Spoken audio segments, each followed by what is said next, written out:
இம்மீட்பே பிற இனத்தாருக்கு வெளிப்பாடு அருளும் ஒளி, இதுவே மக்களாக இஸ்ரேலுக்கு பெருமை என்றார். லூக்கா 2 அதிகாரம் 32 ஒரு குழந்தை பிறந்தா அந்த குடும்பத்துல எல்லாருக்கும் பெரிய சந்தோஷம். இந்த குழந்தை என்னவாக வரும், இந்த குழந்தை பெருசானா என்ன நிலைமையில இருக்கும்.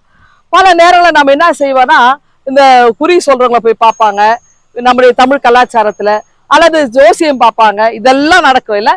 ஆனா அதையும் கடந்து தரிசனம்னு ஒண்ணு இருக்கு, இறைவாக்குன்னு ஒண்ணு இருக்கு இல்லையா. அதுதான் நம்மளுடைய நம்பிக்கை. அப்போ இயேசு குழந்தையே அவங்களுடைய பெற்றோர் ஆலயத்து கையில கொண்டு போறாங்க. அப்படி எடுத்துட்டு போகும்போது அங்க வயதான ஒரு முதியவர் ஆலயத்துல இருக்கிறார். அப்ப அவருடைய வேலை என்னன்னாக்கா, மெஸ்ஸியாவை நான் பார்க்காமல் நான் கண்மூட மாட்டேன், சாக மாட்டேன் அப்படின்ற ஒரு பெரிய வைராக்கியத்தோடு இருக்கிறாருங்க. அப்போ அவரும் இறைவாக்கு கொடுக்கிறவர். இது ஜோசியமோ குறை சொல்றதோ அல்ல, அதையும் கடந்து மேல. அப்ப கடவுளுடைய அருளால், பரிசுத்தாவியான் அருளாலே அவர் சொல்லுகின்ற வாக்கு அத்தனையும் அங்க நிறைவேறும். அப்ப என்ன நடக்குது அப்படின்னா, அந்த குழந்தை இயேசுவை பெற்றோர் தூக்கிட்டு வந்து அவங்க கையில அந்த குழந்தைய வாங்கிக்கிறார்.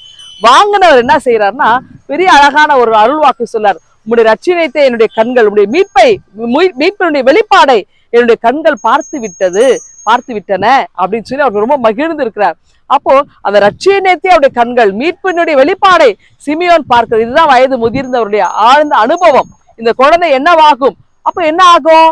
பலருடைய வீழ்ச்சிக்கும், அதாவது அநியாயம் செய்கிற அதிகாரத்தில் இருக்கிறவருடைய வீழ்ச்சிக்கும், அதாவது மக்கள், ஏழை எளிய மக்களுடைய வாழ்வினுடைய எழுச்சிக்கும் இந்த குழந்தை காரணமாக இருக்கும். மிகப்பெரிய ஒரு தரிசனத்தை அன்றைக்கு அழகாய் சொன்னார். ஆகவே யாருடைய வீழ்ச்சிக்கு, யாருடைய எழுச்சிக்கு காரணமாயிருக்கும் என்பதை தரிசனமாக சொன்னார். அதை இயேசு கிறிஸ்து தம்முடைய வாழ்க்கையில் நிறைவேற்றினாருங்க.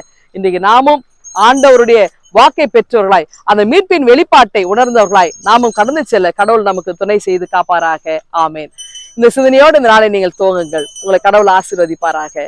எங்கள் அன்பின் ஆண்டவரே, உங்களுடைய மீட்பின் வெளிப்பாட்டை நாங்கள் ஒவ்வொரு நாளும் உணர்ந்தவர்களாய் திகழ கர்த்தர் கிருபை தாங்க. மீட்பு இயேசுவை ஜெபிக்கிறோம் எங்கள் அன்பின் கடவுளே. ஆமென்.